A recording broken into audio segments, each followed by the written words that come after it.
नारायण नारायण नारायण नारायण। श्रीमद्भागवत दशम स्कंध अथ षट सप्तति तमोध्यायः 76वां अध्याय। शाल्व के साथ यादवों का युद्ध। श्री सुखदेव जी कहते हैं, परीक्षित, अब मनुष्य की सी लीला करने वाले भगवान श्री कृष्ण का एक और भी अद्भुत चरित्र सुनो। अथान्यदपि कृष्णस्य शृणु कर्माद्भुतम नृप। इसमें यह बताया जाएगा कि सौभ नामक विमान का अधिपति शाल्व किस प्रकार भगवान के हाथ से मारा गया। शाल्व शिशुपाल का सखा था और रुक्मिणी के विवाह के अवसर पर बारात में शिशुपाल की ओर से आया हुआ था। उस समय यदुवंशियों ने युद्ध में जरासंध आदि के साथ साथ शाल्व को भी जीत लिया था। उस दिन सब राजाओं के सामने शाल्व ने यह प्रतिज्ञा की थी कि मैं पृथ्वी से यदुवंशियों को मिटा कर छोड़ूंगा। सब लोग मेरा बल पौरुष देखना। परीक्षित, मूढ़ शाल्व ने इस प्रकार प्रतिज्ञा करके देवाधिदेव भगवान पशुपति की आराधना प्रारंभ की। वह उन दिनों दिन में केवल एक बार मुट्ठी भर राख हाँक लिया करता था। यूं तो पार्वती पति भगवान शंकर आशुतोष हैं, औढ़ दानी हैं, फिर भी वे शाल्व का घोर संकल्प जानकर 1 वर्ष के बाद प्रसन्न हुए। उन्होंने अपने शरणागत शाल्व से वर मांगने के लिए कहा। उस समय शाल्व ने यह वर मांगा कि मुझे आप एक ऐसा विमान दीजिए जो देवता, असुर, मनुष्य, गंधर्व, नाग और राक्षसों से तोड़ा न जा सके। जहाँ इच्छा हो वहीं चला जाए और यदुवंशियों के लिए अत्यंत भयंकर हो। भगवान शंकर ने कह दिया, तथास्तु। इसके बाद उनकी आज्ञा से विपक्षियों के नगर जीतने वाले मय दानव ने लोहे का सौभ नामक विमान बनाया और शाल्व को दे दिया। वह विमान क्या था? एक नगर ही था।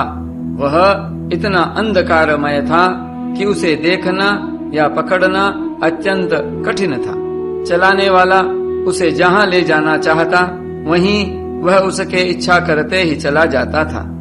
शाल्व ने वह विमान प्राप्त करके द्वारका पर चढ़ाई कर दी, क्योंकि वह वृष्णिवंशी यादवों द्वारा किए हुए वैर को सदा स्मरण रखता था।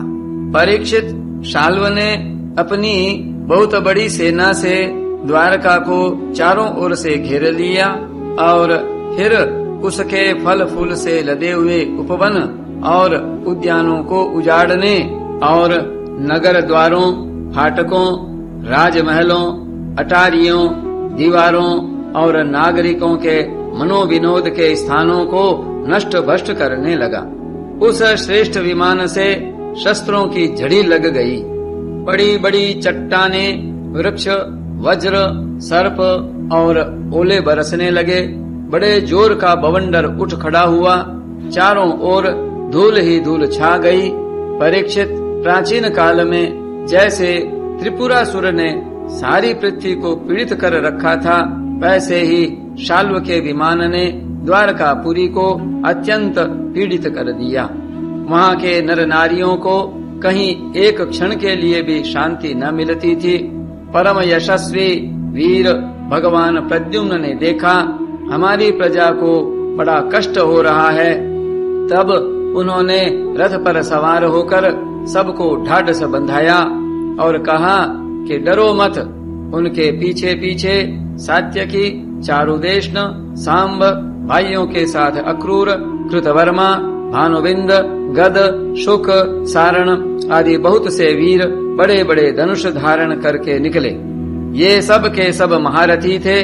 सब ने कवच पहन रखे थे और सबकी रक्षा के लिए बहुत से रथ, हाथी, घोड़े तथा पैदल सेना साथ साथ चल रही थी।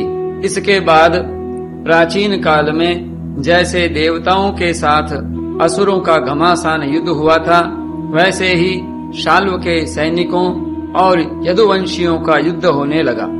उसे देखकर लोगों के रोंगटे खड़े हो जाते थे। प्रद्युम्न जी ने अपने दिव्य अस्त्रों से क्षण भर में ही सौभपति शाल्व की सारी माया काट डाली। ठीक वैसे ही जैसे सूर्य अपनी प्रखर किरणों से रात्रि का अंधकार मिटा देते हैं। प्रद्युम्न जी के बाणों में सोने के पंख एवं लोहे के फल लगे हुए थे। उनकी गांठें जान नहीं पड़ती थीं। उन्होंने ऐसे ही 25 बाणों से शाल्व के सेनापति को घायल कर दिया। परम मनस्वी प्रद्युम्न जी ने सेनापति के साथ ही शाल्व को भी 100 बाण मारे। फिर प्रत्येक सैनिक को 1-1 और सारथियों को 10-10 तथा वाहनों को 3-3 बाणों से घायल किया। महामना प्रद्युम्न जी के इस अद्भुत और महान कर्म को देखकर अपने एवं पराये सभी सैनिक उनकी प्रशंसा करने लगे। परीक्षित, मैं दानव का बनाया हुआ शाल्व का वह विमान अत्यंत मायामय था। वह इतना विचित्र था कि कभी अनेक रूपों में दिखता तो कभी एक रूप में, कभी दिखता तो कभी न भी दिखता। यदुवंशियों को इस बात का पता ही न चलता कि वह इस समय कहाँ है। वह कभी पृथ्वी पर आ जाता तो कभी आकाश में उड़ने लगता, कभी पहाड़ की चोटी पर चढ़ जाता तो कभी जल में तैरने लगता। वह अनाथ चक्र के समान मानो कोई दुमुही लुकारियों की बनेठी भांज रहा हो घूमता रहता था। एक क्षण के लिए भी कहीं ठहरता न था। शाल्व अपने विमान और सैनिकों के साथ जहाँ जहाँ दिखाई पड़ता वहीं वहीं यदुवंशी सेनापति बाणों की झड़ी लगा देते थे। उनके बाण सूर्य और अग्नि के समान जलते हुए तथा विषैले सांप की तरह असह्य होते थे। उनसे शाल्व का नगराकार विमान और सेना अत्यंत पीड़ित हो गई। यहाँ तक कि यदुवंशियों के बाणों से शाल्व स्वयं मूर्छित हो गया। परीक्षित, शाल्व के सेनापतियों ने भी यदुवंशियों पर खूब शस्त्रों की वर्षा कर रखी थी। इससे वे अत्यंत पीड़ित थे, परंतु उन्होंने अपना अपना मोर्चा छोड़ा नहीं। वे सोचते थे कि मरेंगे तो परलोक बनेगा और जीतेंगे तो विजय की प्राप्ति होगी। परीक्षित, शाल्व के मंत्री का नाम था द्युमान, जिसे पहले प्रद्युम्न जी ने 25 बाण मारे थे। वह बहुत बली था। उसने झपटकर प्रद्युम्न जी पर अपनी फौलादी गदा से बड़े जोर से प्रहार किया और मार लिया कहकर गरजने लगा। परीक्षित, गदा की चोट से शत्रु दमन प्रद्युम्न जी का वक्षस्थल फट सा गया। दारुक का पुत्र उनका रथ हाँक रहा था। वह सारथी धर्म के अनुसार उन्हें रणभूमि से हटा ले गया।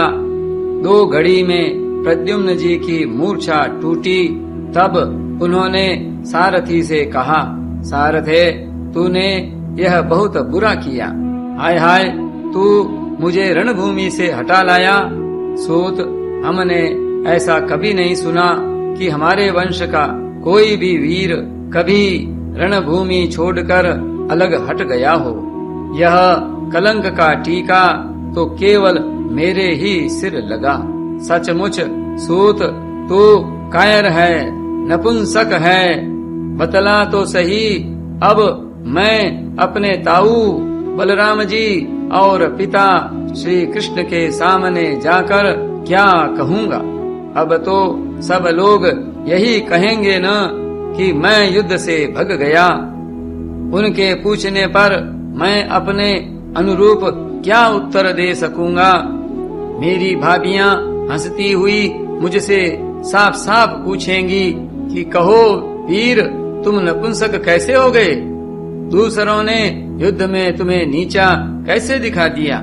सूत, अवश्य ही तुमने मुझे रणभूमि से भगाकर अक्षम्य अपराध किया है। सारथी ने कहा, आयुष्मान, मैंने जो कुछ किया है सारथी का धर्म समझ कर ही किया है। मेरे समर्थ स्वामी, युद्ध का ऐसा धर्म है कि संकट पड़ने पर सारथी रथी की रक्षा कर ले और रथी सारथी की। इस धर्म को समझते हुए ही मैंने आपको रणभूमि से हटाया है। शत्रु ने आप पर गदा का प्रहार किया था, जिससे आप मूर्छित हो गए थे, बड़े संकट में थे, इसी से मुझे ऐसा करना पड़ा। नारायण नारायण नारायण नारायण।